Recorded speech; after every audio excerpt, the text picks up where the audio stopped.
Hi, I'm Zibby Owens, and you're listening to the award-winning podcast, Moms Don't Have Time to Read Books. Please sign up for my newsletter at zibbyowens.com for weekly updates about my podcasts, events, and more. Also, follow me on Instagram at Zibby Owens and also at Moms Don't Have Time to Read Books. And finally, join my virtual book club called Zibby's Virtual Book Club, which meets every other Tuesday at 2 p.m. Eastern Time until 3 p.m. and features half an hour of book club discussion followed by 30 minutes of Q&A with the author whose book we've just discussed. You can sign up on my website, zibbyowens.com, under the virtual book club section, or even on Instagram under the link in my bio. I hope you'll find me in all these different channels and enjoy this podcast. Today's episode has been sponsored by Sugarwish. Sugarwish is an online gifting site that provides a delightful gift experience followed by delicious treats. They get to choose, delivered directly to their door. Here's how it works. A Sugar Wish can be sent to anybody. So if you're the recipient, you open up an email and it says, someone has sent you a Sugar Wish. And you open it up, you click, and it says, pick any 4 of these delicious candies to fill your basket. So you get to look through everything from gummy worms and M&Ms and Skittles and jelly beans and everything. And you click and then check out. And it's sent to you in this beautiful box with all these candies inside and a ribbon, and it's just beautifully packaged and sent right to your door. And so basically you get to customize your own gift, and it's really awesome. And I did this, and I sent them to my son at boarding school, and we got some here for Halloween. And I highly, highly recommend this company. Definitely go check it out, sugarwish.com. Rumaan Alam is kind of the it boy of the moment in author world. He's the author of Leave the World Behind, which is a Jenna's Book Club pick, which is a finalist for the National Book Award, Barnes & Noble pick, and basically on every list known to man. He's also the author of Rich and Pretty and That Kind of Mother. His writing has appeared in the New York Times, Elle, New York Magazine, the Los Angeles Review of Books, the Wall Street Journal, the Rumpus, BuzzFeed, and elsewhere. He studied at Oberlin College and lives in Brooklyn, New York. Welcome, Rumaan. Thanks so much for coming on Moms Don't Have Time to Read Books to talk about Leave the World Behind. I'm delighted to finally be talking to you. It's my great pleasure. I only wish that we were doing this in person because I can see into your home library and it is absolutely beautiful. And I would love to get in there and poke around on those shelves personally. You have an open invitation as soon as people are allowed to socialize again, which I don't know when that will be, but I miss having people here. I miss it. I loved having authors streaming in and out. So you're welcome anytime. Someday I'm going to take you up on that. Okay, please do. So as I mentioned, we were supposed to do this interview a while ago, but now you've had all sorts of great news that has come since the launch of the book, including today. And it won't be when this airs, but today you found out you're now shortlisted for the National Book Award, which is really exciting. So congratulations. Thank you. Yay. Thank you. And also a Barnes & Noble pick and a Read with Jenna pick. And I mean, it's like, what next for this book?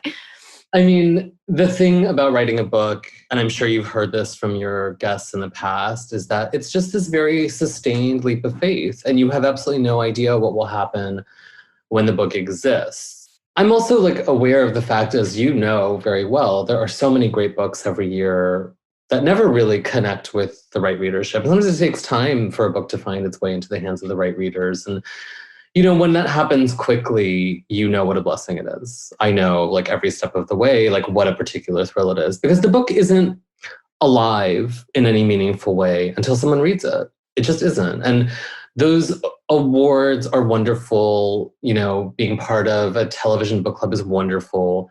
But the reason it's wonderful is in service of getting the book into the hands of the people who will bring it to life. That's what's exciting about it. The idea that more readers will come to it is a thrill, really a thrill. So if you were to win an award and no one found out about it, let's say there's this secret Pulitzer Prize, but you couldn't announce it, you wouldn't be excited? I mean, I'd be excited because, of course, it's a statement about how those judges felt about the book, right? And so that's really just a statement about how those particular readers felt about the work.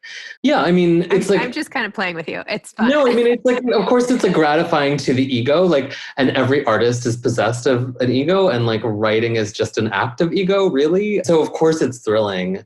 But you have to think about what really is important in those moments. And I really do think it is like what thrills me honestly the most is when I see on Twitter or on Instagram, and I've seen this a bunch because it's so lovely when readers get the book from the library, when they're like the hold is released and they get the digital edition from the library. That's really thrilling to me because, look, the name of this podcast is Moms Don't Have Time to Read, and we live in a culture that doesn't make a lot of space for an experience of art. So when people pay for your work, not in terms of their money, but in terms of their attention, that's kind of sacred almost. Like it's really moving to me that people would spend the limited time that we all have, the hour before bedtime, with my work. It's really meaningful. I really love that. That's such a nice way to look at it. That's great. I love that. Will you please tell listeners who might not know what this book is about a little about the plot and how you came up with the idea for it? Sure. Leave the World Behind is a novel about a middle-class white family who live in Brooklyn, who, they're a professional couple. Amanda works in advertising. Her husband, Cloud, works as a professor. And they have two teenagers, Archie and Rose. And the family, when we meet them, is heading out to Long Island for a holiday. They're not going to like a super chic part of Long Island where you can go buy, an expensive painting or have like $1,000 bottle of wine. They're going to a more quiet, understated part of Long Island. And these parts do exist because, in fact, this is based very much on a place that my family and I went on vacation. Beautiful, bucolic, rural farmland, not far from the ocean, not far from the millionaires in East Hampton, but its own little quiet part of the Long Island. Where is it? Can you say where it is? Oh, it's my secret to keep, but I will tell you later. Okay. And so the family goes on vacation and they have the experience that you want on vacation. They go and buy a bunch of fancy groceries. They make hamburgers. They lounge by the pool. They go to the beach. They stop at Starbucks on the way home from the beach. Like that's my dream vacation stuff. That's what I love to do.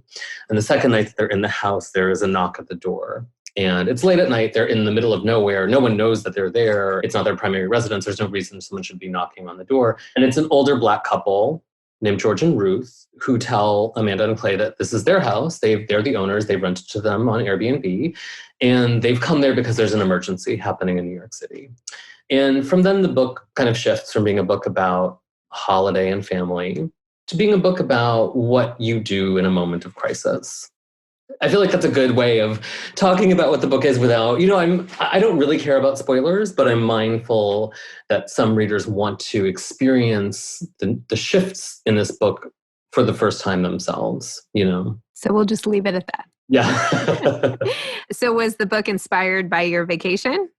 Very much so. So in 2017, we had this beautiful vacation. At the end of that year, it was December, and I was staying as a guest of the wonderful writer Laura Lippman at her home in New York City. It's on the Upper West Side. It was December. It was very cold. It was not far from the Hudson.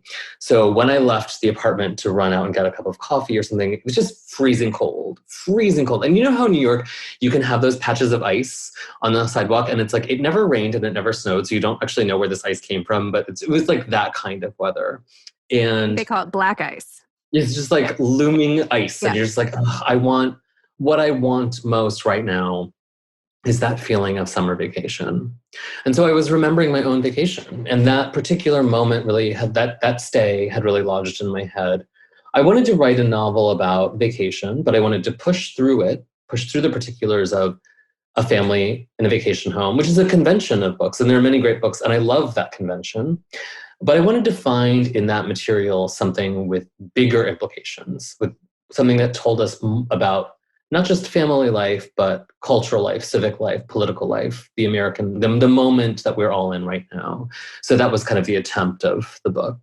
Well, it looks like you hit the nail on the head. Well, I mean, I'll let readers decide. I know, but I guess the popular culture is saying you got it. Yep, nice job.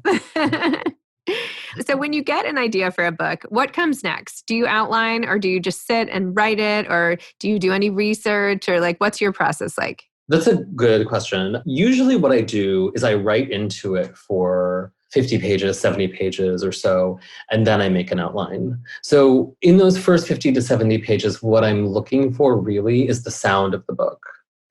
to me, the sound of the book establishes everything, how I'm going to write about the people, what the people are going to be like, what they're, somehow the name of the person really defines like how I write about them.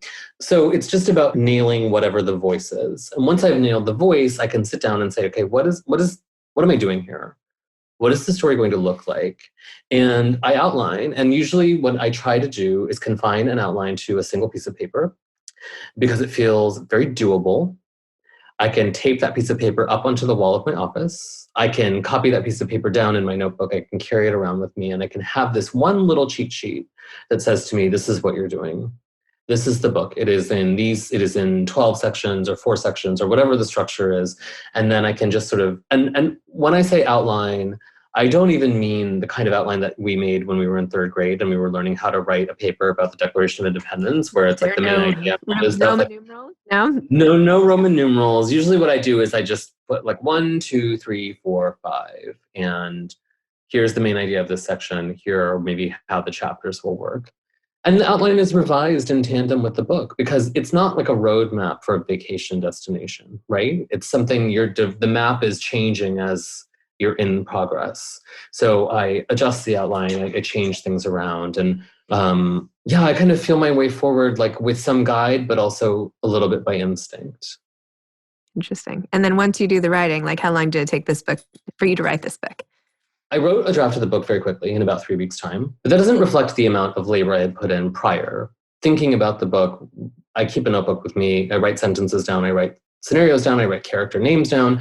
I write down ideas for scenes. I had a secret Twitter account where I was tweeting lines from the book because I tweet a lot, and I realized at some point that is just a form of writing, and I'm wasting that energy, and that I could channel that more productively if I trick myself, almost the way that you might trick yourself by getting off the subway 2 stops early and then you're getting in your steps for the day. It almost feels like that, like taking Twitter, a technology I use all the time, and forcing myself to engage in my fiction that way. So what would you tweet? I tweeted what became the first chapter of this book was originally drafted as tweets. And just one line at a time. Yeah, one sentence at a time, one thought at a time. And I think that really helped me stay inside of the world of this book until I sat down and wrote it. So I sat down and wrote it. The draft came out very quickly. It's very important for everyone to understand that draft is very bad. Very, very bad. It's the same relationship between a bowl of pancake batter and a finished pancake. And the application of heat makes the pancake, and the application of time makes the book. It's revision, revision, revision, breaking it apart, breaking it into sections, looking at each section, seeing how each fits together, rewriting.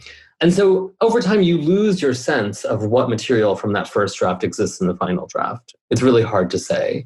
But for me, the work doesn't begin until I have those first 300 pages. There's nothing to do. You're just talking theoretically. So if you force yourself, as I usually do, to sit down and write, almost like a marathon, don't look back, don't correct. Like I could, in a first draft, the character's name is Amanda, I could break that and call her Amy on some pages, and it doesn't matter. I don't stop myself. I know I'm making mistakes, and revision is for addressing those mistakes. And that period takes a very long time. It took a year, but that's what it's for. I mean, good work takes time. Wow. I like that process. But the secret Twitter account, did you ever unveil that it was you? No. It's locked. No one can follow it. So I'm the only one. I actually don't even think I don't think my own account follows that account. So It's totally locked. So it's just like an interface that I could switch when you're inside Twitter, you can just switch your identity to that other account. Yeah. And then you see all these sentences. And it was just a fun way of staying engaged in exactly the same way that, have you ever seen, I'm sure you've seen this on the subway, you'll see an artist sketching. Mm-hmm. And, if you don't have any artistic ability, that looks like an amazing thing to you. But I think that what they're doing is just warming their hand. They're just indulging their eye. They're just sitting there. They have the time. They're commuting uptown or whatever. And they'll say, well, I'll just capitalize on this 40 minutes I have of sitting down time to move my hand and use my eye. And I think that is so much of what being an artist is about keeping that muscle toned, So tell me a little more about your background and like growing up and how you ended up here, like how we got here. essentially? Where did you grow up, and when did you fall in love with writing, assuming you did? And well, that's an easy question to answer because I knew from a very early age that I wanted to be a writer, probably like 5, and I was writing at that age. And I think a lot of kids are inclined toward artistic expression, drawing. Kids can get really passionate about drawing. Both of my boys have gone through periods where they're really passionate about like making graphic novels. They're sort of just reflecting what they take in as art, but it's also because there's like an impulse inside of you to communicate that way. And some people never grow out of that. And I think I never grew out of that. I think that was something I wanted to do deeply. And I knew that for a long time. So I studied writing when I was an undergraduate. I studied at Oberlin College. I worked with a writer named Dan Shawn, who's an extraordinary writer, who blurbed this book, which is such a great honor for me. And, then I moved to New York to work in magazines. And as happens to so many people who have like a particular feeling about art, reality intrudes. You've got to pay your rent. You have to join the labor force. You have to find a way forward. And that can be difficult to do and also stay connected to the work that you care about. And I tried to do it. I did do it. I worked in magazines. I had like a lovely career in publishing. I also still wrote and I still exercised that muscle. In 2009, we had our first son. And in 2012, we had our second son. And I think it was actually, well, anyway, at some point in that period when my boys were little, I had a play date with the writer Emma Straub, who's also a novelist. She was my neighbor at the time. Emma and I went to college together. And she said something to me that is so simple, but so clarifying. She said to me, knowing my aspirations to write, knowing that I had been a writer all along in private, she said to me, no one is ever going to ask you to write a book.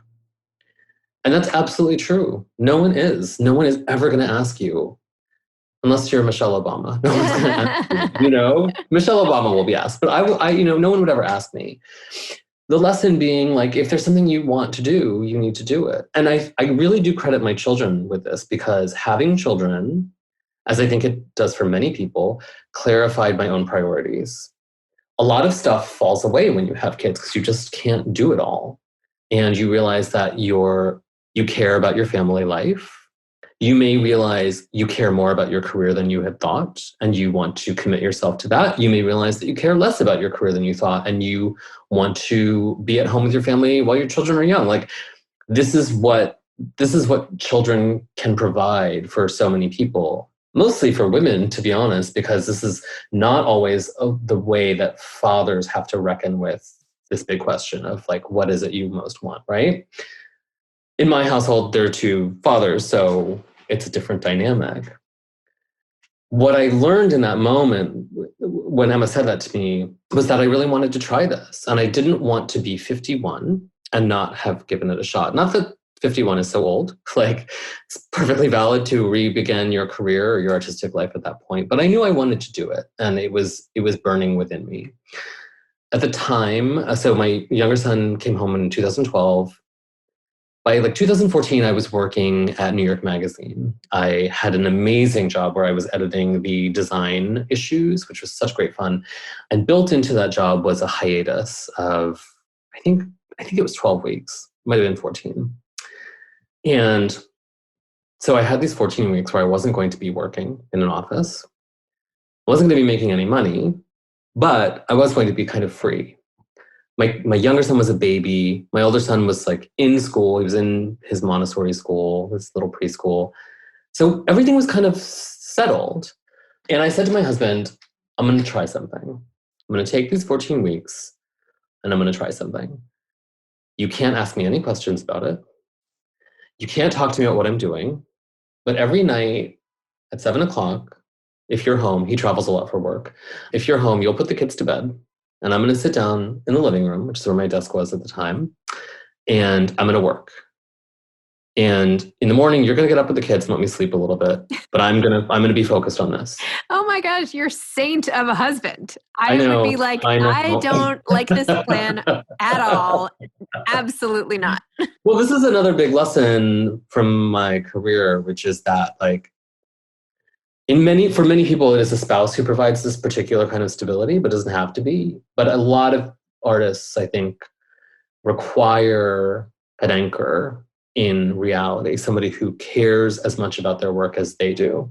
And my husband provides that for me. And he said, to his great credit, like, yes, you do what it is you need to try to do. So for those 14 weeks, Zibby, the boys went to bed at 7. I sat down at the desk from 7 until 1 or 2 in the morning. I slept from 2 until 6 when everyone wakes up, of course, and I would like have breakfast with the kids. I would pack their lunch. I would take the little one to the daycare, and I would come home and it'd be 8:30, and I would have slept 4 hours, and I would go back to bed, and I would sleep until noon or 11. I would get up. I would do the laundry, do the dishes, make sure dinner was ready, make sure everything was ready for 7 p.m. so that when the kids went to bed, I was back at my desk. The latest I think I ever stayed up was I stayed up till 4 one morning. So I slept for 2 hours. I was younger then. And also I think you can kind of survive anything when you have a baby because the baby has so broken your relationship to time that it almost doesn't matter, right? Like when you have a small baby, you can be like, it's 1:50 and I have to be out of the house at 2:33. I'm going to sleep for 11 minutes and I'll feel better and I'll be fine. And you do it because you kind of don't have much of a choice. So I think they showed me that I could do more than maybe I thought. And in that period of time, I didn't do anything. I didn't watch any television. I barely had dinner with my husband. I barely spoke to him. I was really committed to that work. But that's the period in which I wrote the first draft of my first novel. And so work demands sacrifice. It demands sacrifice. And what I had to sacrifice was that sleep. and, but it changed my career. It changed everything about my life because I sold that book. I found an agent based on that book at the end of that year in December. The book sold the following spring and it appeared the following summer. Wow. So completely changed my life. And I hope your husband got a dedication in that book. I think he knows. You didn't even do it. I think I dedicated it to the kids. Oh man, this poor guy. You need to go give him a hug after this conversation. I do need to I don't know. I mean, it's really hugely important. I can't stress how important it's been to my work. His faith in my commitment to it has been hugely important. And it's permission this is demanding work and it's self-centered work. And his acceptance of that and his belief in that and his confidence in my ability to do that have everything to do with whatever success I've had, because very few artists, I think, feel confident at all times, and you kind of need to know that there's someone saying no, you ought to be engaged in this. You're on the right path and it will pay off. And I don't mean in terms of money. I just mean in terms of you'll be happy. You'll have done the thing you wanted to do. When I said before about Emma challenging me or pointing out that no one would invite me to write a book, what I was thinking about was not, I want to have money or I want to have a career. It was that I want to have done this. I cared about this. It was the thing I'd cared about since I was 5. And I want to have been honest with myself and worked for that. And so I did. And I'm really glad that I did. And I think it makes it so much easier for me to be comfortable with the challenges of a life in which you're not always, no matter what you do for a living, if you care about it deeply, whatever, but there are other things to be done. And there are other reality intrudes, family life intrudes. And my responsibility as a parent is so much easier for me to bear because I know that I'm satisfied professionally and personally and artistically. I've catered to the monster inside of me. I've indulged myself. And so I can do the acts of parenting, which have, as you know, nothing to do with the self. Nothing. You're just a conduit. You're just like a hand putting food into a mouth.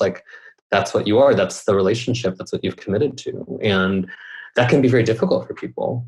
That's a difficult relationship.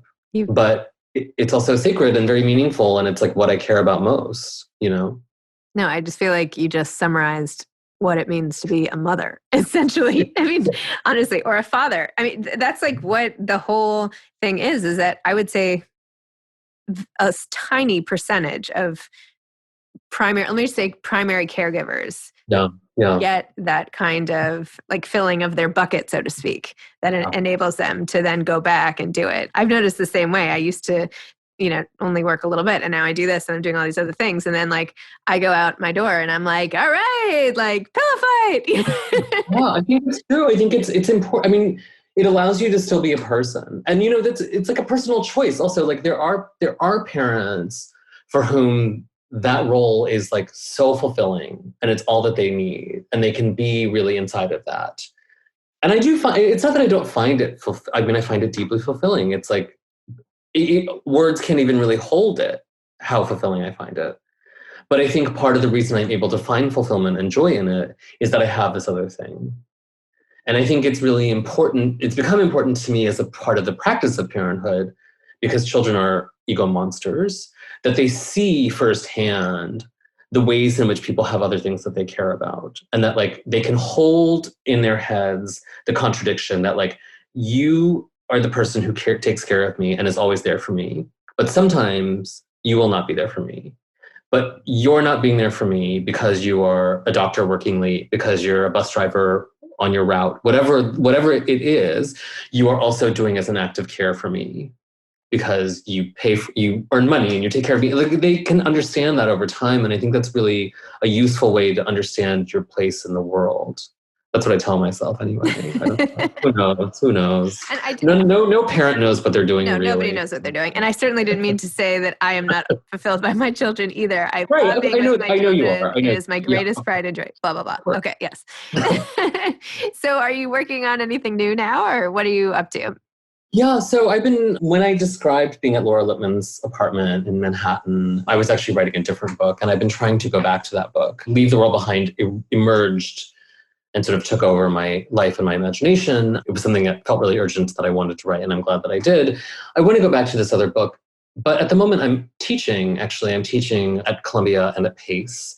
And I am, as so many parents are, kind of orchestrating my children's education as well in this particular period. And I write as a freelance writer and critic. So I'm engaged in a lot of stuff, and to be honest, I don't feel wholly committed to the work of the fiction right now. And in some ways, I think that that's sort of natural. Like when I'm charged with talking about my third book, it's going to be difficult for me to be engaged in thinking about my fourth book, in the same way that like very few people are eager to like run out and get pregnant again when they have a 4-month-old at home, because you're just like, you're in that moment and you need a little time and a little space. So I don't know, but I do intend to write another book. So I hope that I get that clarity soon. I think when the semester ends and it's winter and hopefully we'll have a new government in this country, I might feel like a little less quotidian stress and be able to kind of relax into a fiction again. That's my hope. And then in the meantime, this is going to be a movie or a limited series. What's the latest? That's right. No, it's going to be a feature film. The writer and director Sam Esmail is writing, and he's adapting the novel, and he'll direct the film for Netflix. Sam is such a brilliant filmmaker. If you don't know his work, he made a show called Homecoming. I think it was for Amazon with Julia Roberts. He made a show called Mr. Robot. Sam has a very particular sensibility that really, really suits this material, I think. He understands how to find unease in what looks like elegant calm. Homecoming is such an extraordinary show.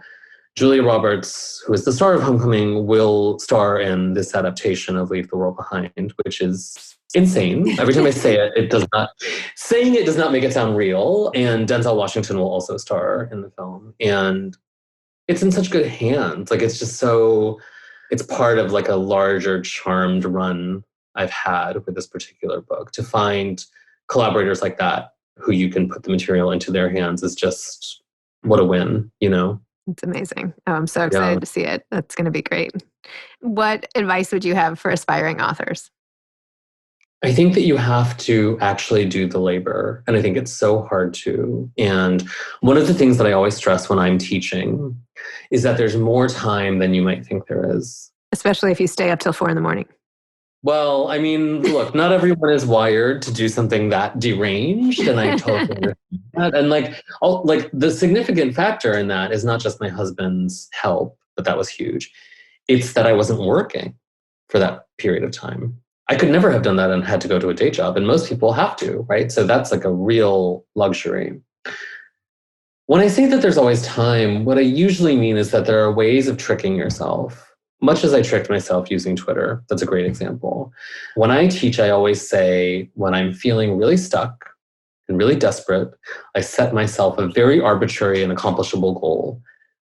Usually with some sense of play, like you have to write 333 words. You can't write more than that, but you cannot write less than that. It has to land at 333. You don't have to write the thing that you are thinking about writing. You can write anything, but it has to last that long.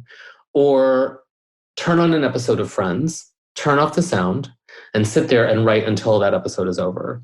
Because the truth is that even on a really busy day, you would probably allow yourself the particular indulgence of sitting still and watching a sitcom for 22 minutes and saying, I'll do the laundry the second this is over. So let that TV show run with the notebook on your lap or with the laptop on your lap and write that whole time. Then when the show's over, turn it off, go deal with the laundry, get the dog walked, take out the checkbook and deal with your bills, whatever it is that your life involves. 22 minutes is not a lot, but it's a step forward. It's just like going to the gym. It's just like how, we've all had that experience, right? When it's January and you're like, God damn, I've done nothing but eat since Thanksgiving. I've really got to go to the gym. And so you like reactivate your gym membership and then you're like, oh, I can't go today because I have to take the kids to soccer. Or I can't go next week because actually they have this dentist appointment that I forgot about that I made 11 months ago. And why did I make it now? And, you find all these ways to tell yourself you can't do it. And then one day your resolve breaks and you're like, well, fuck, I guess I have to go to the gym. And you go to the gym and you're like, I'll just go for like 38 minutes, just like I'll ease into it. And you go, and what happens? You feel amazing. You're like, well, I went and I did it. And I didn't go for an hour, I went for 38 minutes. But you know what? I did it. And now I know I can do it. And I'm going to do it next Tuesday too, because I know the kids are in soccer and I can drop them and go and run for 38 minutes and come back and pick them up and everything is fine and the world will continue on. I think making space for writing in your life, if that is something you prioritize, can function the same way. And just as it might take, like if you go to the gym for 38 minutes a week, it might take you 6 months to feel like, yeah, I feel strong. I feel better. I feel good. But you will get there. And so if you write for 22 minutes a week and you're producing 300 words, yeah, it's only 300 words. But like 6 months later, I can't do math. So I just realized I backed myself into a corner. But you're at like 7,000 words. And that's not that much. But 6 months later, you're at 14,000 words. And then you're like, wow, I have 1/5 of a book here. I did it. I put one foot in front of the other and did it. And that's exactly the same way that everyone who does this does it. So every writer you admire who you think, oh my God, I could never do what Jane Smiley does. I could never do what Louise Erdrich does. I could never do what Margaret Atwood does. Yeah, they're all geniuses. There's no question. But Jane Smiley has to sit down, take out her pencil and be like, all right, it's time. And I got to show up and do it. And that's not something that, anyone can do that. But as Emma said to me all those years ago, very few people will invite you to do that. So if that's what you want to do, you have to find a way to do it. Wow. Well, that was a pretty tempting pseudo invitation. I feel like that was very inspiring for Get to work. Yeah. Get to work. What can you do? It's just work. It is just work. And like, if there's one thing we understand in this country, because we have such a warped relationship with work, it's that we can do more. You can squeeze time out. To be honest, I don't have much of a life beyond this, to be perfectly clear. Like at this moment, like no one's doing any of these things, but I very rarely go to the movies. I very rarely go out to dinner. I very rarely like have a night where I'm just out with friends, like doing nothing. I spend a lot of time here at this very desk where I'm talking to you, but it's a choice that I've made. And I've published 3 books in the span of 6 years. And there's a direct relationship between my productivity and like the other choices I've made. I'm not saying that like, I mean, there's a lot of like privilege in play there, and there's a lot of luck in play there. But like fundamentally, it is accomplishable, because if you want to write, if you care about it, as I do, I think you'll find a way. I think you just have to allow yourself to find a way. Awesome. All right. Well, I will be sitting here mostly at this desk. You will be over there. I'll think about you on the, invisible Zoom once you're off, and imagine you writing and not having any fun. No, I'm kidding. Well, it was lovely to meet you. And one day you'll come here and we won't have to be apart from a screen. And yeah, this book was amazing. And I'm honored to have talked to you. And best of luck with all the great successes that you deserve, and go get a bottle of wine for your husband. Thank you so much, Zibby. Okay. It was really lovely. Okay. Bye. Thanks again to today's sponsor, Sugar Wish. Send a surprise Sugar Wish to somebody you love and check it out yourself, sugarwish.com. Thanks for listening to this episode of Moms Don't Have Time to Read Books. Don't forget to follow me on Instagram at Zibby Owens and at Moms Don't Have Time to Read Books. Also sign up for my newsletter at zibbyowens.com and sign up for my virtual book club and meet lots of authors on Zoom every other week. Thanks so much to Steve and Ryan at Texture Sound for the sound editing. And thank you to Morning Moon Productions for providing this fantastic intro and outro music.